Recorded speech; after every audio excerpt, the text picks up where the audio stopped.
আজ আমি আপনাদের বাঙালির অত্যন্ত প্রিয় ইলিশ মাছের মাথা দিয়ে কচু শাক রান্না করে দেখাবো, যেটা খেতে অসাধারণ টেস্টি হয়। আর খুব কম তেল মশলা দিয়ে আমি এটা রান্না করি।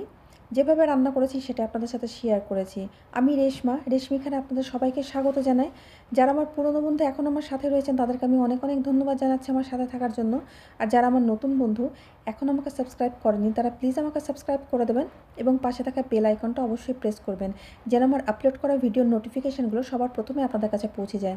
আর এই ভিডিওটা আমি আপনাদের সবাইকে প্রথম থেকে শেষ অবধি দেখার জন্য অনুরোধ করছি। নিত্য নতুন রেসিপি দেখার জন্য আমার চ্যানেলটাকে অবশ্যই ফলো করবেন।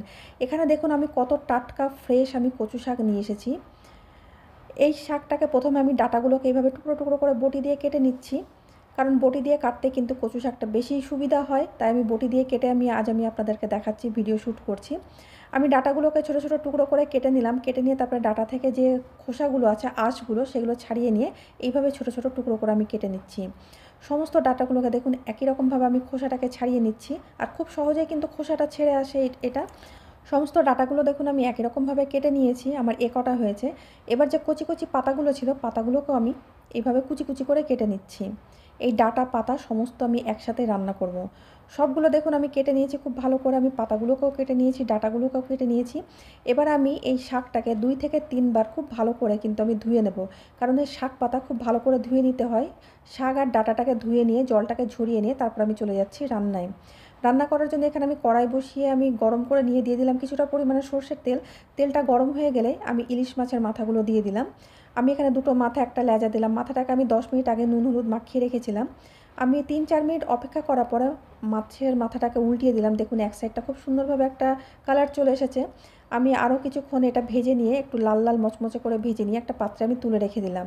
ওই কড়াইয়ের মধ্যে দিয়ে দিচ্ছি আমি আরও কিছুটা পরিমাণে সর্ষের তেল। তেলটা গরম হয়ে গেলে দিয়ে দিচ্ছি আমি আধা চামচ মতন কালো জিরে ফোড়ন, আর দিয়ে দিচ্ছি আমি চেরা কাঁচা লঙ্কা। ঝালটা আপনারা আপনাদের পছন্দ মতন দিয়ে দেবেন।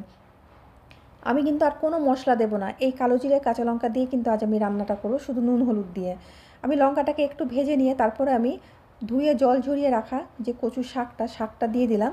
শাকটাকে দিয়ে ডাঁটাগুলো আমি কিছুটা দিয়ে দিচ্ছি। কড়াইয়ে দেখুন ভরে গেছে। এটা এখন এতটা মনে হচ্ছে এটা গলে একেবারে অল্প হয়ে যাবে, কড়াইয়ে সবটা ধরবে না বলে আমি অর্ধেকটা দিয়ে প্রথম আমি নুন হলুদটা দিয়ে দিলাম, কারণ নুন দিলে শাকটা খুব তাড়াতাড়ি কিন্তু বসে যায় বা গলে যায়। আমি নুন হলুদটা দিয়ে আমি কোনো রকম একটু নাড়াচাড়া করে নিয়ে বাকি যে ডাঁটাগুলো আছে সেটাও আমি উপর থেকে দিয়ে দিলাম। দিয়ে খুব হালকা হাতে একটু নেড়ে চেড়ে নিয়ে তারপরে আমি ঢাকনা দিয়ে গ্যাসটাকে মিডিয়াম ফ্লেমে রেখে 10 মিনিটের জন্য এটাকে রান্না করে নেব। ফিরে আসছি 10 মিনিট পর। দেখুন কচু শাক থেকে কতটা পরিমাণে জল বেরিয়েছে, আর কচু শাকটাও কিন্তু 80% মতন সেদ্ধ হয়ে গেছে। আমি খুন্তি দিয়ে একটু ঘেটে ঘেটে দিচ্ছি, একটু ভেঙে ভেঙে দিচ্ছি। এইভাবে একটু নেড়ে চেড়ে দিয়ে তারপরে ভেজে রাখা যে ইলিশ মাছের মাথাটা ছিল সেটা আমি দিয়ে দিলাম। দেওয়ার পরে খুব ভালো করে একটু নাড়াচাড়া করে মিশিয়ে দিলাম মাছের মাথাটার সাথে কচু শাকটা। মিশিয়ে দেওয়ার পরে আবার আমি 10 মিনিটের জন্য ঢাকা দিয়ে রাখবো। 10 মিনিট ঢাকা দেওয়ার পরে মোট 20 মিনিট রান্না করার পর আমি ঢাকনাটাকে খুলছি। দেখুন কচু শাক থেকে যে জলটা বেরিয়েছিল সেই জলেই কিন্তু রান্নাটা আমার হয়ে গেছে, আর জলটাও কিন্তু শুকিয়ে গেছে। মাছের মাথাটাও সেদ্ধ হয়ে গেছে। আমি অন্য কোনো মশলা দিই না ইলিশ মাছের মাথা থাকলে, কারণ ইলিশ মাছের যে নিজস্ব একটা টেস্ট বা ফ্লেভার আছে সেটাতে কিন্তু রান্নাটা হয়ে যায়। আর কচু শাকের সাথে এতক্ষণে কিন্তু ইলিশ মাছের মাথার যে টেস্টটা সেটা কিন্তু মিলেমিশে একাকার হয়ে গেছে। আরও 3 থেকে 4 মিনিট আমি নাড়াচাড়া করে শাকটাকে আরেকটু শুকনো শুকনো করে নিলাম। আপনারা ইচ্ছা করলে মাথাটাকে ভেঙে দিতে পারেন, আমি গোটা গোটা রেখে দিলাম। আমার রান্নাটা হয়ে গেছে, এবার আমি সার্ভ করে দেখাচ্ছি। তৈরি হয়ে গেল আমার ইলিশ মাছের মাথা দিয়ে কচু শাক। এটা দেখুন দেখতে যতটা সুন্দর হয়েছে, এটা খেতেও কিন্তু অসাধারণ টেস্টি হয়। খুব সিম্পল সাধারণ একটা রান্না বিনা তেল মশলায়, কিন্তু এটা এতটাই ভালো লাগে যে এই একটা পদ দিয়ে এক থালা ভাত খেয়ে নেওয়া যায়। তাই সুন্দর রেসিপিটা আপনাদের কেমন লাগলো অবশ্যই একটা কমেন্ট করে জানাবেন। আপনাদের একটা কমেন্ট কিন্তু আমাদের উৎসাহিত করে সামনে এগিয়ে যাওয়ার জন্য। ভালো লাগলে একটা লাইক করবেন, একটা শেয়ার করবেন।